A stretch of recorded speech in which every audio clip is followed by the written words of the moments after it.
So I'll start. I'm Jill Cruz, and I am a graduate of University of Bridgeport, Connecticut, and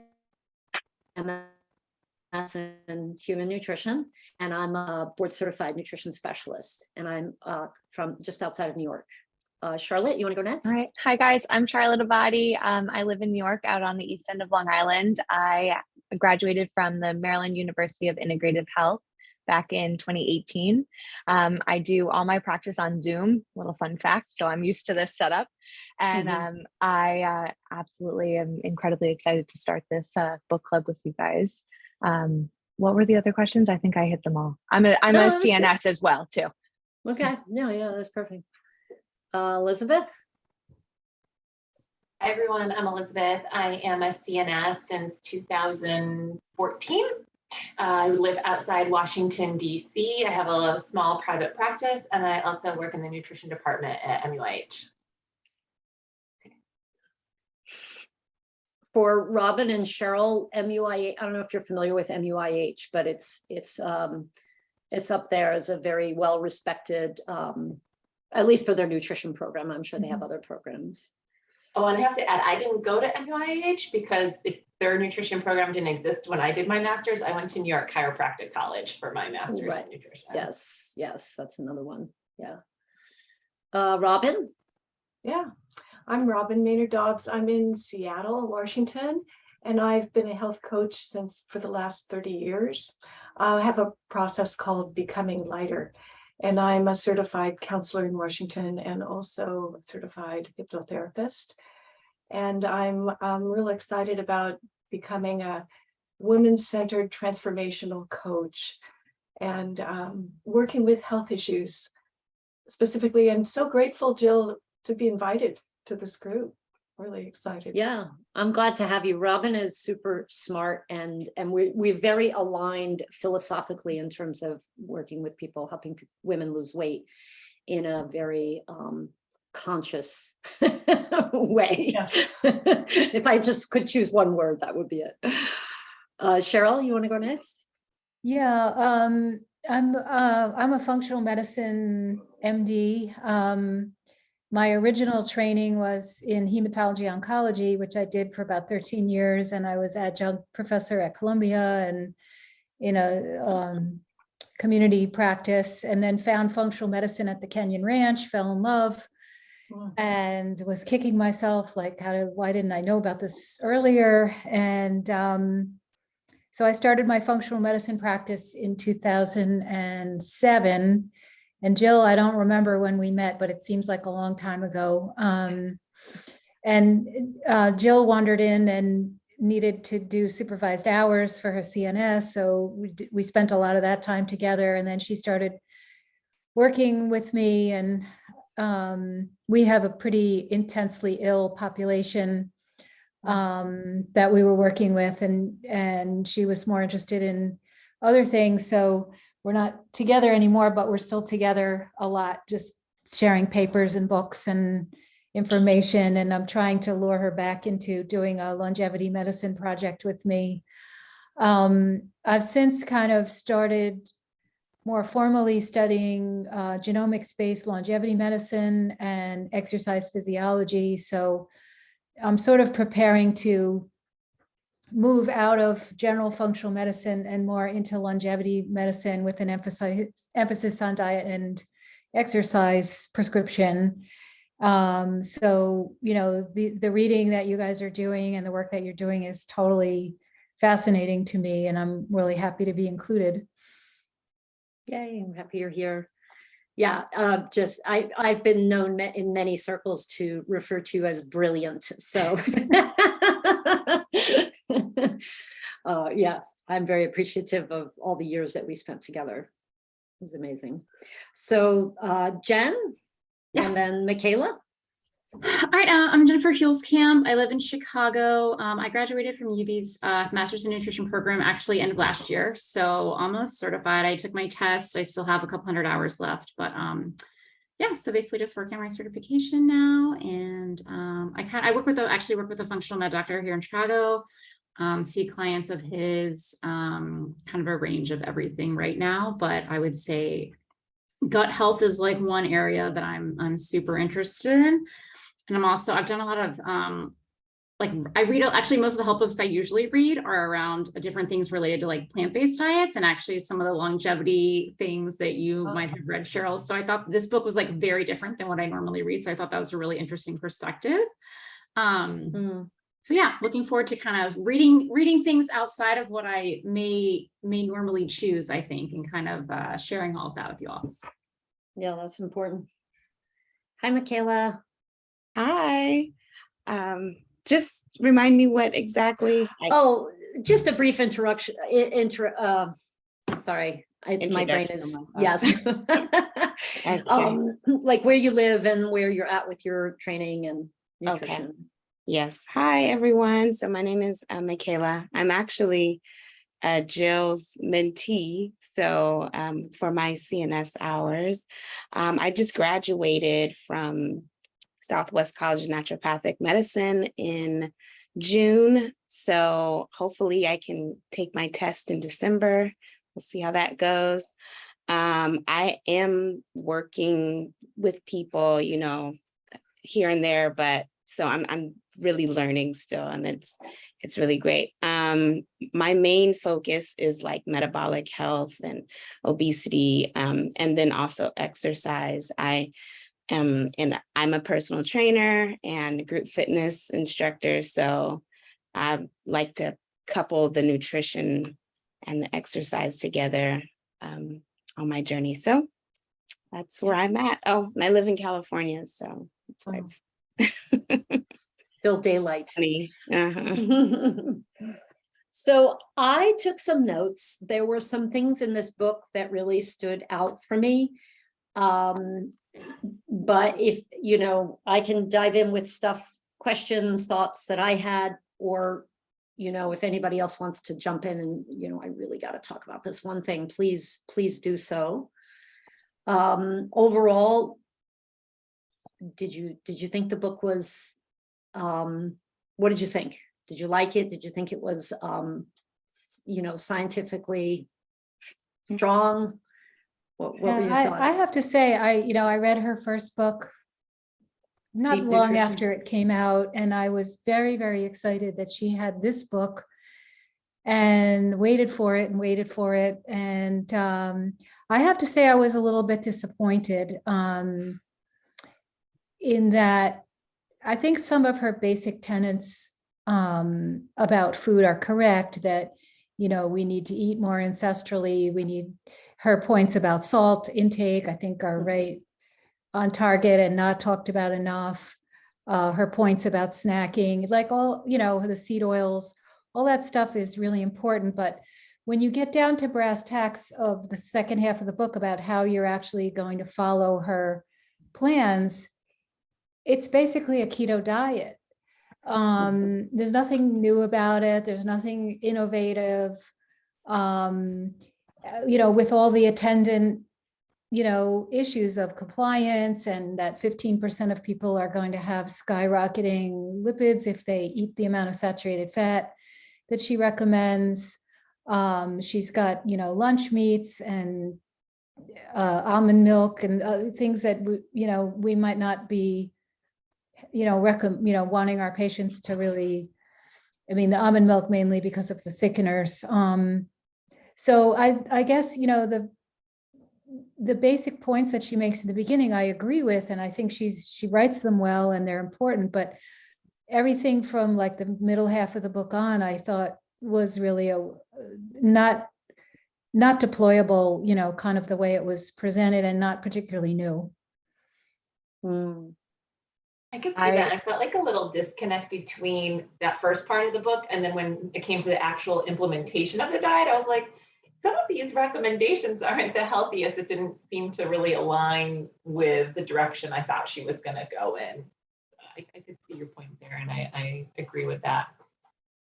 Elizabeth, I is totally there agree. anything specific about the things that you thought weren't healthy? I'm just curious. So some of the recipes when she was, so I did the audios, I didn't take notes and I don't have the physical book to refer back, but when I was listening to some of the recipes and meal suggestions, there were a couple ingredients that she was including that I was like, oh, really? I'm surprised that she would include that. And I apologize that because I did the audio version, I can't recollect exactly what they were. So I don't know if anyone else had a similar, Charlotte's raising her hand. Did you have a similar thought? I had a very similar thought. Honestly, when I was reading it, I was like super excited and I was like, wow, she has a lot of like, great points and things that she's saying. I'm going to try what she has to say. And I was like, I'm just going to do it. It's like, it was a couple weeks of, eating in her specific pattern. And I started looking at the recipes and I was like, there's no way I can eat this way. I was like, there are no vegetables, but then also she throws in Trader Joe's mango ginger chutney, which I looked up was like a very like sugary, almost jam. And I was like, but didn't we just talk about how we shouldn't have those? But then I don't know.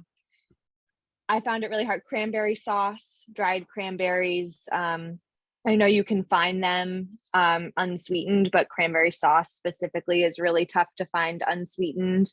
So it kind of like contradicted itself when we got to the recipes and the implementation. I'll let you know if I come across anything else. But yeah. Yeah, and I think when we're talking about weight loss, and you all do this, you weigh the person, you measure their waist, and you look at how metabolically healthy they are, and then you look at their exercise schedule, and you do back of the envelope, kind of protein calculation. And so this is really a one size fits all kind of prescription that, it wouldn't fit me. I with the type of exercise that I do, this wouldn't suit me at all. Even if I wanted to do it, I would have breakdown, of my ligaments and joints just from, not having enough protein. And, it doesn't take into account people's goals. Like one of the things, now that I have kind of my longevity hat on, one of the things that we want to do as we age is build muscle mass and build fitness, build VO2 max. So not everyone is best served by cutting fat and getting smaller. Some people are better served by building muscle and getting more metabolically healthy, and maybe not so much difference on the scale. And that's kind of my general argument with the keto diet. Generally, I think keto is something that might be good in kind of an extreme weight loss resistant person. But for most people who need to lose 10 pounds, 20 pounds, 30 pounds, I'm not sure that keto is sustainable, or if they're exercisers, that it's really going to maintain their muscle mass and their performance in the gym, on that low glycogen, the way that it should. So I think she's kind of selling it a little bit as one size fits all, and it really isn't. Yeah. Yeah, Michaela and I right now are working on a program that we're developing for, we're calling it dynamic aging. It's just a 12-week program, but our focus is on building fitness, because Michaela's a personal trainer, so and a nutritionist. So, but focusing on protein intake and antioxidant rich diet with the physical fitness. I think it's so important, and the research around like body fat percentage versus the importance of muscle mass versus having maybe a higher BMI in terms of mortality. So I agree that's like, I think that's such a fascinating topic, because you have so many women who are 65, 70 years old. I want to lose weight. And it's like, well, yeah, you're 30 pounds overweight, but you're totally stagnant, sedentary. So let's get you moving. Forget about what your weight is, So yeah, anyway, that's sort of a side note, but yeah. Go ahead, Michaela. Okay. I was just gonna say a couple of things that I found interesting in the book. I'd heard about the vegetable oils and stuff not being the best, but I did enjoy her breaking it down, how it burns differently in the mitochondria. Like, I didn't realize that the monounsaturated fats were like so supreme at creating energy as opposed to the PUFA fats. I found that really interesting. And then also the sodium part. It was funny because I listened to her book one day, and then later that night, I heard someone speaking completely opposite, you know, like on sodium. And I'm just like, this is why people don't know what to do. And Yeah. like so many contradictions, but Well, if the you, way she was describing it was like, eat all the sodium, have at it. Like, you need more. And I don't discourage people from the sodium, but then there is that other aspect where there is too much, but obviously there needs to be a higher potassium balance that needs to be spoken about too more often. But I just wanted to say those were really interesting points in the book. yeah, for the sodium issue, if you read The Salt Fix by James DiNicolantonio, I mean, he talks about, when you exercise, you lose a gram of sodium and 200 to 300 milligrams of potassium every hour. So you have a woman who's going to Orange Theory, 3 hours a week and maybe walking for an hour a week, that's 4 or 5 grams of sodium that she's losing that need to be put back. And if you try like the LMNT sticks or the Relight Redmond, salt sticks, it's pretty profound if you're sodium depleted, which a lot of us are because we've been watching for so long. When you have that amount of sodium, you feel amazing. I got to try that. What is this, Cheryl? Sodium sticks? I didn't. Well, yeah, I mean, there's a lot of products out there now. The one that we're using mostly is called LMNT, but there's also Redmond makes us a salt product, Redmond Natural Salt, I think it's called.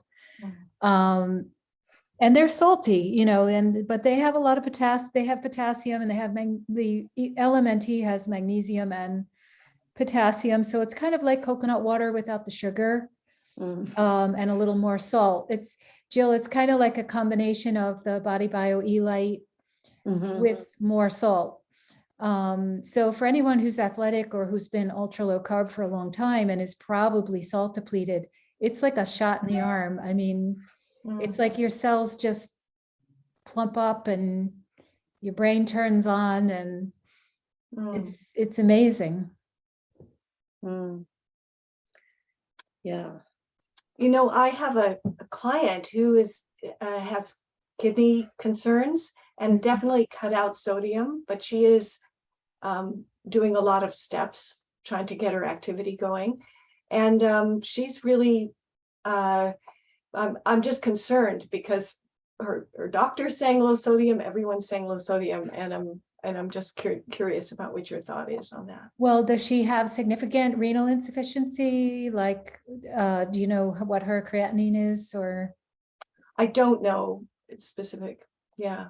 So I can ask. Yeah, I mean, it would really depend if it's kind of minimal renal insufficiency, where the creatinine is, let's say 1 to 2, and it's, early stage. That person could still become salt depleted if they are in hot weather, if they're exercising. So maybe you wouldn't want to go with the whole salt stick, the gram, maybe you'd want to go with a quarter of it. But, if you look at the foods that they're eating, there's probably more salt in the tomato sauce that they just use than in a quarter of the salt stick. So, you could probably get away with partial dosing. And having her check her blood pressure, Yeah, Michaela, I'm glad you brought up the vegetable oil thing, because I also didn't realize that it was such a poor source of fuel, of energy. And I actually tried to find, I didn't have the physical book. So one day I was just sort of trying to find the study that she was citing. where they tested the monounsaturated versus saturated versus the PUFA. I don't know if that's in the book or not. Like does she provide? No, she doesn't. You didn't cite anything, not to interrupt you, but that was one of the things no. that's like a little sketchy to me, is there was no citations, except for a couple like random things that didn't really have anything to do with the point she was making. It was very interesting. So did you find a study that spoke to this? No. And a lot of things that she referenced were all animal studies. There was maybe only one human study. Yeah. I also get a little touchy when I hear now, especially because I'm hearing it. Maybe when you read it, it's a little bit different. Like there were many instances when she was speaking in such absolutes, and I was saying to myself, well, yeah, maybe, but not as definitive as what you're saying. And I guess that's, marketing hype stuff, but I just feel like it's irresponsible to write like that when we're not exactly sure. It's also very, I've read books where it was extremely referenced, the studies were very well documented. And sometimes it's a little frustrating to read those, because in the end you're like, well, what's the verdict? And it's like, well, actually, we don't know, but so that the reality is a lot of times we don't know. And you could probably find research on either side. But, when they speak in absolutes like that, it feels a little. Yeah, Jill, I'm looking at the book right now. After the epilogue, she has a note section, and for the whole book, she has 12 studies. Oh, yeah. And then she has acknowledgements, and then under resources, she has a lot of like YouTube videos and blogs and white papers and, a few medical papers sprinkled in, and doctors to follow and meetings and other similar things, but it's not a well-referenced book at all, which was really disappointing, because she's, her first book was such a major, paradigm shift for I think a lot of people, even people who didn't read it, it trickled down, to us that these vegetable oils were really toxic, that, the ones that we're eating. Yeah. Yeah. And I mean, oh, go ahead, Elizabeth. I've always reference to my clients, the Hateful Eight, go to Dr. Kate's website. Oh, yeah, and I didn't realize that this was her. Yeah. Through the book. I know. I have her handout. It's like on my desktop. I think I give it to every single patient. Yeah. But she was really focusing on 6 when her kind of coined phrases, the Hateful Eight. So I wanted to go back to her website and see what are the 2 that she was not including here, because she talked about the 3 C's and the 3 S's. Yeah, I think it's the grapeseed oil is one of them, because that can be delicate and can oxidize, but it could also, if it's fresh and it's artisanal, it might be okay. And I forgot the other one. It was funny, Jill and I have a local guy, an Israeli guy who's actually IT by profession, who buys sunflower seeds, and he has a hand press, and he actually presses sunflower oil, organic sunflower oil, by a hand press in his home. Jill actually found him. I don't remember how you found him originally, Jill, but so we actually he used to drop off fresh pressed sunflower oil. And Jill must have read him the Riot Act, because one day he called me and he said, it was like a Tuesday, and he said, I want to drop off the oil, but I have to tell you, it was pressed on Friday, and Jill told me it had to be within 24 hours for me to drop it off at your office. I said, no, we'll take it at 48 hours. It's okay. And, we would sell it, because we have some patients with, neurodegenerative issues that needed the linoleic acid. And that was the only safe place that we felt that we could provide it from. But unfortunately, most of the sunflower seeds in the world come from Ukraine. So I don't think he's been able to get organic sunflower seeds for like 6 months. Oh, wow. I didn't So realize that. we're not getting the oil that Jill requested for me. And I told him about like I basically kind of gave him the ratio for, because there was something we used called, or you probably still use, called balance oil, which was, fresh flaxseed oil and sunflower seed oil in a specific ratio. And he was making that as well. And yeah, that was beautiful, beautiful oil. I mean, you could eat it off the spoon. If you taste that, and then you taste even like the high quality, like Flora brand stuff from Whole Foods, completely different when it's been super freshly pressed. And those are the type of oils that I think, can be very healing and restore, wonderful. But most of the stuff, obviously, that our clients are eating is. Yeah. Well, he doesn't deodorize and bleach and heat press and all that stuff. Yeah. Yeah. So, but that was a very interesting, because for me, a lot of the reason that I read the book in the first place, it was referred on one of our CNS Facebook groups, was I'm always curious about people who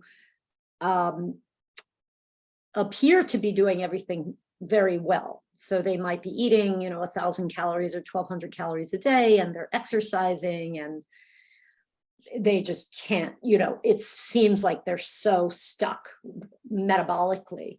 And so I'm always on a quest to help these women. So that's why I read the book. So there was a lot of good information, like the 4 systems, the way she describes them. That was I thought that was very well described. The mitochondria, the quality of your body fat, the hormonal system, and then the brain, the hypothalamus. That was really interesting for me, because I felt like I could explain to people better. Because I think these people who are struggling metabolically, they become so desperate, and they want answers. I don't know if I got a solution from the book, but it helped me understand some of the reasons that maybe people are suffering in this way. The inflammation and the leptin signaling issues and all of that. Yeah, and then you wonder, like, how long does it actually take to get an oil change? Right. Like from when you take those oils out, you've got all these cell membranes and all these mitochondrial membranes that have to swap out, the new stuff for the old stuff. And that could take 6 months, or 9 months in a bigger person. And we know that from looking at RBC fatty acid studies, that it can take 6 to 9 months. So the fact that, people could expect to see results in 2 weeks or 3 weeks doesn't seem reasonable to me, at least from that particular change. Right. I think that maybe she's maybe referring to these people who are in this energy crisis, and then they eat a very basically ketogenic diet. Yeah, sure. Yeah, everybody's gonna have a lovely first couple of weeks on a ketogenic diet and drop 6 to 8 pounds. Right. Yeah.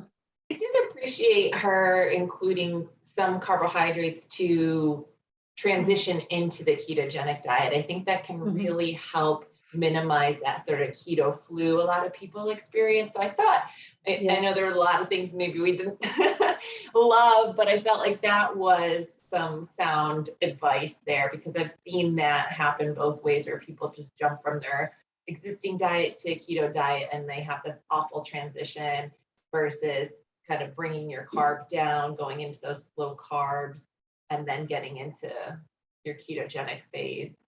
I thought that was like a let me ask you guys, the 4 of you that are CNS, how many of you actually use a standard keto diet as one of your tool chest? I took the ANA's certified ketogenic specialist training. I haven't used it a lot with clients because a lot of them is just not appropriate. So based on my assessment, I'll determine based on their interest. So I've only used it a handful of times. And before I took the training, I will say I was like very against keto, because when I did my training at NYCC, we only learned about keto in the sense of epileptic like therapy. And now the research is so much broader and can be applied to so many other conditions that I felt like that training really changed my mind. And also taught me like how to do it in a appropriate way that it's not just a bacon and butter diet.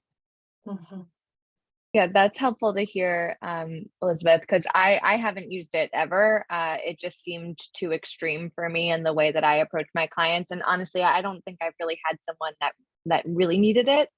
But that being said, in the ketogenic training, what's the rationalization for not having, that 12 servings of fruits and vegetables that we learned in school, like recommended by the, Institute of Functional Medicine? Like, to me, taking out all of those antioxidants and the fibers and phytonutrients, that just is like so shocking to me. And then to especially see it in the book, I was like, what if we're shrinking fat cells, we're releasing toxins, but we're not backing it up with an antioxidant defense? It just didn't, I don't know, but maybe you learned something in the training that's helpful. No, I think that's a really good point. And like some of the things they say, like when you're on a ketogenic diet that you need to essentially supplement with are a multivitamin mineral, probably more fiber, and then salt if you're not drinking like a salty broth or putting enough salt on your food, because those are shortcomings of the diet. So I think that's where like we have to assess, like, is it more of a benefit to this person to be on a ketogenic short term than not? I don't know. Yeah, there's a way to do it. I mean, I did, especially when I was working with Dr. Leventhal, we used, there were a couple of patients who had cancer. And I remember there was one, she came in, she eventually passed away. She had bone cancer, but she was doing a vegan diet. And somehow we ended up having her on do you remember her? I can't remember her name, but she was doing a vegan diet with fish. It was a kind of a low protein diet, but we were like, you need to eat more, you need, some animal foods here. But anyway, I think that at 20 grams of net carbs a day, it's very, very, very, very challenging to get in. What I agree with you, Charlotte. I think those, all of those polyphenols are so important, and the fibers. I've done it. I've personally done the keto diet on and off many times, not for years. And it was down to an art form, 20 grams of net carbs a day. How was I going to get in? But I would rather see somebody at 50 grams of net carbs, maybe. And it really, really strategically, carefully planned out, you can get in a lot of polyphenol rich foods. But you also have to look at if somebody is weightlifting, for example, with the goal of gaining strength and mass, and they're going into that with 20% glycogen stores, they're going to activate their stress hormones, their cortisol is going to shoot up. And so it's going to be counterproductive for them. So you have to really, so I think of like, when I would think of keto, it'd be somebody who's not really aggressively able to exercise yet, and has serious, metabolic syndrome, and insulin resistance, and nothing else is working.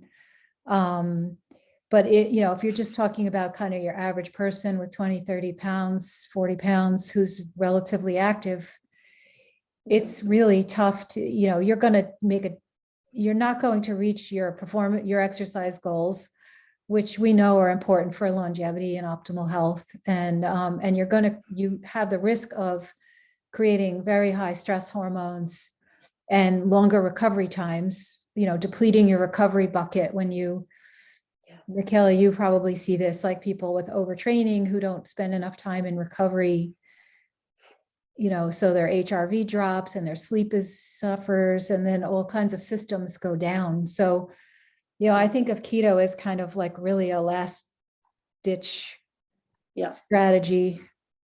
I feel this. Yeah. I feel the same way. And I think it was around the time that I joined Nyack Fitness, and I had been pretty much keto-esque or very low carb for years. And when I started working out with Preston and really, you know, doing a lot more Don't come in here exercise. with low glycogen. Yeah, I was like, actually, Don't that's you when I dare. started. Yeah. I started juicing again, and I make my smoothie, and I tell you, when I put it into Chronometer one day, and I've been juicing for years, and I was like 90 grams of carbs in my smoothie. But I've been doing that for years, and I've been that, especially before the pandemic, when I was actually working out much more faithfully. I was, you know, at 136, you know, my body fat percentage was like 19%. And I was, you know, I was drinking that smoothie every day. There was no way I would have been able to do it without those carbs, for sure. Well, you know, So she I did agree. say, I was surprised, because I know in a ketogenic diet, your exercise performance will dip at first. But she was talking about in the book, and when I'm curious what other people think here, about not repleting in that hour after you work out, which is very contradictory to, I feel like, other research that says, oh yeah, I have protein and carbs within that half hour to hour after you exercise. So what is everyone's thoughts here? Remember that part of the book? Is it Yeah. not to eat after? Yeah, I think, you know, most of the literature shows that, you know, 80 to 90% of the value is in the total protein that you get over the day. And that, you know, if you're going to start trying to time your protein to your exercise, you're looking at, like, you know, a weed. You know, you're not on the main path. Like, if you're really eating, you know, 2 times the RDA of, if you're trying to build mass and you're at, you know, 2 times the RDA, which is kind of the minimum of what ISSN recommends. So you're at 1.6 grams per kilogram per day. You don't really, it doesn't, you'll get 90% of the benefit if you meet your protein targets. Changing the timing of the protein to be, you know, within an hour, 30 grams to hit that magic leucine, you know, 2.5 grams for muscle fiber synthesis, to get that little bit extra. It's not really worth worrying about. You know, none of us are, well, maybe some of us are going to be in a show. I'm not going to be in a bodybuilding show, or I'm not looking to, you know, be a power lifter, or, you know, my performance is just for me. So I think meeting your total protein target is way, way, way more important than if you eat it, you know, within an hour. That magic anabolic window, you know, within an hour after you eat, has been shown to not be that important. And a book that you should think about called Flexible Dieting by Alan Aragon, you know, so he talks about they've looked at, by tagging amino acids, and you look at protein intake, like over and above, let's say the 1.6 or the 2 grams per kilogram, let's say somebody's eating 2.5 or 3, where does all that protein go? Because the argument has been, oh, it gets converted to carbs. It turns out it doesn't. Wow. Very little of it gets converted to carbs. So it's not going to throw you out of ketosis as easily as you think. Yeah, that's I was just thinking of that book too. I was going to recommend. I mean, that could be something, a future book club book. There's a lot in that book. Yeah, it's and very that book dense. is extremely well referenced. Yeah, and he has this nonprofit end of his business where they do the book reviews. Have you looked at that? Yeah. And they basically they give like a scientific rating for various popular diet books, like the China Study and what's his name, the guy in Naples, Pearl Mutter, Grain Brain, I think it is. They do. So that's an interesting reference, which I think I've sent out to our group, our nutritionist group before. I think that's a very important book. For everyone to read, and you know, that's something you can use as a reference, and you can go back to it over and over again. Who's the Can author? you tell me the name of it again? I want to write it down. Flexible Dieting. Flexible Dieting, Alan Aragon.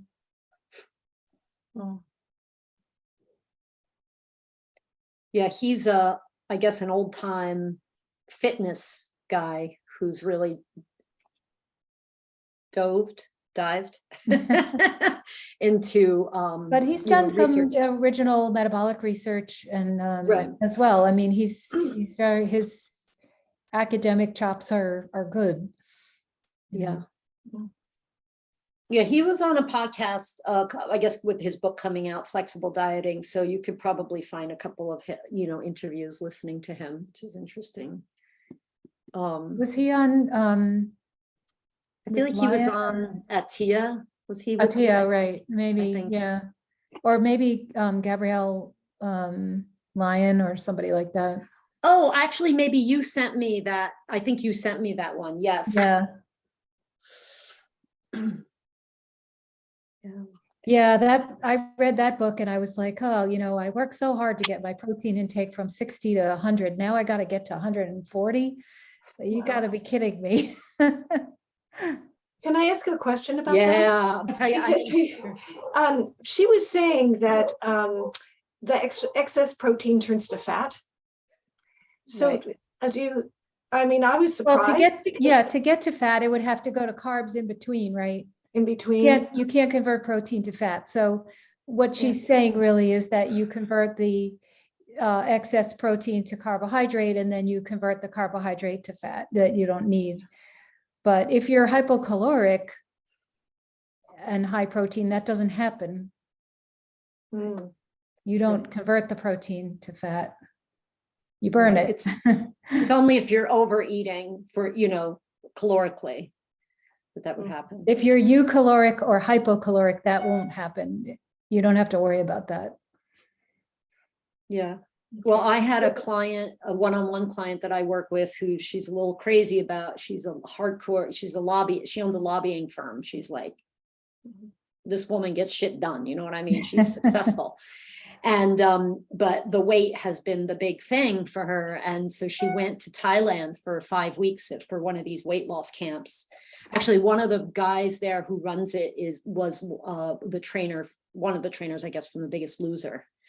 And, you know, she called me after a week and she said, I'm eating 1,000 calories a day and I'm burning 1,500 extra calories a day with fitness. And I was like, how you feeling? Well, I haven't pooped in a week and I'm exhausted. And she was emotionally exhausted because she only lost a pound. Yeah. So I actually sent her an email and I said, if they're only going to give you 1,000 calories a day, I want them to do this. And it was like dramatic, the difference, because we increased her protein, I think, to like 100. Yeah. Well, Jill, do you grams. remember the time when everybody was on the beta HCG diet? Yes. Yeah. Yes. And everybody's hair was falling out and they were all getting like no sleep. And Was that 500 calories a day? Is that with the beta HCG? Yeah. 600. yeah, that was Yeah. terrible. Yeah. And that's, you know, and now she's, you know, we're dealing with reentry. She lost 15 pounds in a month, but how is she gonna? Yeah, you have to do Live some now. you have to do some reverse dieting. Yeah. Get Yeah. on But I guess my point in bringing that up was the thing that made it tolerable for her was that I said, protein and fiber, protein and fiber, protein and fiber. Mhm. And so she was eating it. They were cooking everything for her. You know, it was wild caught fish and organic vegetable. You know, the quality of the food was very good. They just didn't have the macros right. So just keeping the calories the same, but changing the macros made a huge difference for her. Yeah. So Yeah, I think in a very hypocaloric situation, and the more hypocaloric you go, the more important it is to bump that protein ratio up. yeah. Or you Yeah. know, you just, because you have to counter like the neurotransmitter issues and the adrenaline, and it's just Yeah. Not a Yeah. good thing. Yeah. It wasn't my recommendation that she was there, but you know, people do what they do. So it's 8:19, 8:20 now here in New York. Do we want to discuss a little bit about something, doing this again and choosing another book? Yeah, I think so. Yeah. That'd be great. Yeah, sounds good. You know what, maybe if we all send you an email with a suggestion and then you can pick it. Okay, I'll do that. Has anyone read Younger You by Kara Fitzgerald? Have you read that yet? I haven't read it, but it's based around one study that she did that she's I'd like to read it. I like her a lot, but I think that the book is based completely around the one study that she had published. Right. Mm. Okay, Right. maybe I'm not sure there's as much in there as you think. Okay. Yeah. That's good perspective. Yeah. Should we do the book of flexible dieting? Would that be- That's a major undertaking. I mean, you'd almost have to divide that book into parts. part one. Whatever. I mean, I'm open. Trying to think what I had read the Dorito Effect a few years ago and would love to read it again. It's all about natural flavors. Oh, Oh, I haven't heard about that one. It Yeah. was Sounds really- fantastic. Again, would love to read it again. It was about natural flavors. And natural flavors and like Oh. flavorings in Flavors. foods. Pretty much it's about how Doritos were the first food to ever taste like something it wasn't. So a Dorito Mhm. tastes like nachos, but they're not nachos. So it's, Sorry, you know, Abby. the origin of flavoring our foods. Mhm. Yeah, and just to that on that note, I never really put it together around what she brings up, which you know, in this book, the Fatburn Fix, is how MSG tricks the brain into thinking you're getting protein coming in. I thought that was really interesting. I never really thought about it that way. So yeah, and I think it was Aragon who was talking about, was it him who was talking about how these foods are designed to really appeal to our this, you know, sort of primal urge to get fat, salt, sugar, and, you know, fuel the body. I think Aragon was talking about that, but that's a fascinating topic. You know, the food addiction piece, where people feel this energy crisis, or the brain is just starving for energy, and so people are going to be, it's almost like they're Michaela, there's a book that possessed. you would like if you haven't read it. It's called Win, W-I-N, by James Di Nicoliano. Have you read that? No, Oh, no, I was thinking of her Jill's acronym when her program was. yeah. it's That's really WIN. about athletics and, you know, how to hydrate, how to fuel appropriately for athletics, and then a lot about recovery. And there were a lot of things in there I didn't know about recovery. And he does touch on the salt thing a lot in there.